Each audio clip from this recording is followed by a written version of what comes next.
భారతదేశంలో ఇప్పుడు అమలు జరుగుతున్న ఇండస్ట్రియల్ టెర్రరిజానికి విశాఖ స్టీల్ ప్లాంట్ ఒక నిదర్శనం. వాస్తవానికి మానవాభివృద్ధిలో భాగంగా, సమాజాభివృద్ధిలో భాగంగా పారిశ్రామిక అభివృద్ధి జరగాలి. దానికి బదులుగా మానవాభివృద్ధిని, శ్రామిక శక్తిని బలిపెట్టి అమలు జరిగేటటువంటి పారిశ్రామిక అభివృద్ధిని కేంద్ర ప్రభుత్వం ప్రత్యేకంగా తీసుకొస్తున్న క్రమంలో భాగంగా ఈ యాక్సిడెంట్ జరిగింది. ముఖ్యంగా పారిశ్రామిక రంగంలో దాని అభివృద్ధి కోసం మెన్ను, మెటీరియల్, మిషన్, మేనేజ్మెంట్ అనే 4 ఎముల సమన్వయం జరగాలి. మెన్ అంటే శ్రామిక శక్తి, మెటీరియల్ అంటే ముడి పదార్థాలు, మెషినరీ అంటే యంత్రాలు, యంత్ర పరికరాలు, మేనేజ్మెంట్ అంటే దాన్ని నిర్వహించేవాళ్ళు. ఈ 4 సమన్వయంతో జరగాలి. వీటి సమన్వయం కానీ పొందిక కానీ వాళ్ళ అమలు జరగలేదు. మెన్ని తగ్గిస్తున్నారు, శ్రామిక శక్తిని, నైపుణ్యవంతమైన వాళ్ళని బయటికి తోసేస్తున్నారు. ఏదో ఒక పేరిట, స్వచ్ఛంద పదవి విరమణ పేరిట కానీ, లేకపోతే తొలగింపుల పేరిట కానీ తొలగిస్తున్నారు. అదేవిధంగా మెటీరియల్, నాసిరకం మెటీరియల్ తీసుకొస్తున్నారు. పైగా ఆ మెటీరియల్, రా మెటీరియల్ అందించే వాటిని కూడా ప్రైవేటీకరించే పరిస్థితి తీసుకొస్తున్నారు. అదేవిధంగా మేనేజ్మెంట్ పూర్తిగా సెంట్రల్ గవర్నమెంట్ అజమాయిషీలు, ఆధీనంలో వాళ్ళు చెప్పిన డైరెక్షన్ అమలు జరిగే విధంగా మేనేజ్మెంట్ ని ఇంపోజ్ చేస్తున్నారు. ఈ విధంగా 4 ఎమ్ముల్లో సమన్వయం లేని పరిస్థితి. వీటన్నిటికీ 5వ ఎమ్ము తోడైంది. అదే మానిటరీ వ్యవస్థ. ఇవాళ ద్రవ్య పెట్టుబడిదారీ వ్యవస్థ, ఆదాని అంబానీల ఆధ్వర్యంలో ఉన్న కార్పొరేట్ వ్యవస్థ.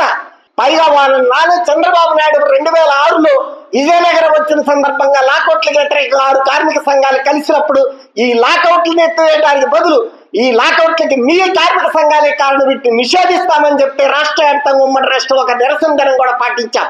చరిత్ర నుంచి నేర్చుకోకుండా, కార్మిక సంఘాల చరిత్ర ఏంటో తెలియకుండా ఇవాళ కార్మిక సంఘాలు ప్రశ్నించిన కార్మిక సంఘాలను కూడా ఇలా మాట్లాడటం అనేది తీవ్రమైన అభ్యంతరకరమైన విషయంగా భావిస్తూ ఆ కార్మిక వర్గం తరపున గొంతులెత్తితే ఖండించడం పట్ల కార్మిక వర్గానికి బహిరంగ క్షమాపణ చెప్పాలని కూడా మంత్రిని డిమాండ్ చేస్తున్నాం. 2020 సంవత్సరం భారతదేశంలో కరోనా ముమ్మరంగా ఉన్న సమయంలో, ఒక్క మనిషి కూడా ఈదుల్లోకి రాని సమయంలో 4 లేబర్ కోడ్స్ కేంద్ర ప్రభుత్వం తీసుకొచ్చింది.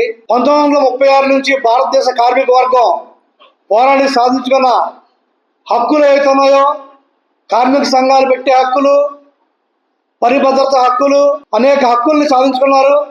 ఆ హక్కుల్ని ఈ 4 లేబర్ కోడ్ల ద్వారా తొలగించాలని చట్టం చేశారు.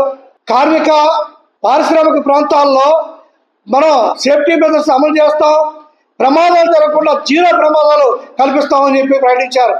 మరి ఈరోజు ఇంత ప్రమాదం జరిగింది. ఈ ప్రమాదానికి కారణం ఎవరు? ఈ ప్రమాదానికి కారణమైన వారి మీద కేసు పెట్టారా అని చెప్పి మేము అడుగుతున్నాం. అటువంటిది లేకుండా తూతూ మంత్రంగా ఈరోజు ఈ కేంద్ర ప్రభుత్వం, రాష్ట్ర ప్రభుత్వం చర్యలు తీసుకుంటూ కార్మిక వర్గానికి, భారత ప్రధానికానికి చాలా ద్రోహం చేస్తుంది. దీనికి వ్యతిరేకంగా ప్రధానికం మన పరిశ్రమల్ని రక్షించుకోవడం కోసం, భారత ప్రభుత్వ సంస్థల్ని రక్షించుకోవడం కోసం ఒక ఉద్యమానికి శ్రీకారం చుట్టాలని చెప్పి విజ్ఞప్తి చేస్తున్నాం. నివారించలేని ప్రమాదం కాదు, నివారించగలిగిన ప్రమాణం. నివారించడానికి అవకాశాలని భారతదేశంలో ఉన్న చట్టాలు, పారిశ్రామిక చట్టాలు కల్పించాయి. కానీ ఆ పారిశ్రామిక చట్టాలన్నీ నీరుగార్చి కార్పొరేట్ల ప్రయోజనం కోసం ఈరోజు నీరుగార్చే క్రమంలో ఇలాంటి ప్రమాదం జరిగింది. అయినప్పటికీ కూడా ఇప్పటికీ కూడా ఆశ్చర్యకరమైన విషయం ఏంటంటే, అనుమానాస్పద మృతి కింద ఇంత బాహాటంగా, ఇంత భయంకరంగా, ఇంత దారుణంగా, ఇంత అన్యాయంగా ఒక ప్రమాదం జరిగితే ఆ ప్రమాదాన్ని మన పోలీసు వారు, మన రాష్ట్ర ప్రభుత్వ పరిధిలో, కేంద్ర ప్రభుత్వ పరిధిలో నడుస్తున్న మన పోలీస్ శాఖ అనుమానాస్పద మృతి కింద నమోదు చేసింది. అంతేకాదు, ఎప్పుడు నమోదు చేసిన రకంగా ఇది వెంటనే ఈ ప్రమాదం జరిగిన వెంటనే పర్యటనకు వచ్చి అందరినీ కలవడానికి వచ్చినటువంటి సంఘీభావం తెలియజేయడానికి, లేకపోతే మృతుల కుటుంబాన్ని కలవడానికి వచ్చినటువంటి కార్మిక శాఖ మంత్రి గారు ఇక్కడికి వచ్చి ఆయనే స్వయంగా ఒప్పుకున్నారు. ఏమంటే ఖచ్చితంగా ఇక్కడ ఈ ప్రమాదం జరగడానికి ఖచ్చితంగా ఇక్కడ నిర్లక్ష్యం జరిగిందనే విషయం కనిపిస్తా ఉంది. ఆ నిర్లక్ష్యం గురించి మేము ఆ ప్రమాదాన్ని ఖచ్చితంగా తెలుసుకుంటాం, దానికోసం కమిటీ వేసామని చెప్పారు ఆయన. అంటే ప్రైమా ఫేసి అంటారు, లీగల్ భాషలో ప్రైమా ఫేసి అంటారు. దీనిలో ప్రైమా ఫేసి ఉంది అంటే నిర్లక్ష్యం జరిగినటువంటి ఒక ప్రైమా ఫేసి ఉంది.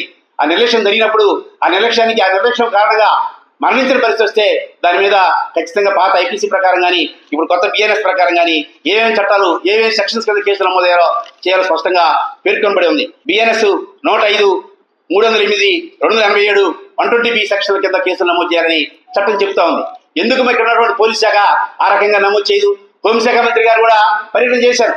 హోంశాఖ మంత్రి గారు ఆ రకంగా కేసులు నమోదు చేయమని ఎందుకు చెప్పరు? ఇలా మన రాష్ట్రంలోనే అనేక ప్రమాదాలు జరుగుతున్నాయి. ఏ ప్రమాదం మీద కూడా ఈ రకమైనటువంటి కేసులు నమోదు చేయకుండా చేతులు దుర్గినటువంటి పోలీస్ డిపార్ట్మెంట్ చేస్తా ఉంది. ఈ డేట్ ని పట్టించుకోకుండా వీటిని చర్చలు రానికుండా మొత్తం తప్పేటువంటి ప్రయత్నం ఇలా కేంద్ర రాష్ట్ర ప్రభుత్వం చేస్తున్నాయి. దీన్ని మేము తీవ్రంగా ఖండిస్తున్నాం. ప్రజాస్వామ్య బదులు పెద్ద ఎత్తున వీటి మీద ఆందోళన చేయాల్సిన అవసరం ఉందని మరి IFT సంస్థగా మేము కూడా ఆందోళన కూరుకుంటామని ఈ సందర్భంగా తెలియజేస్తా ఉన్నాం.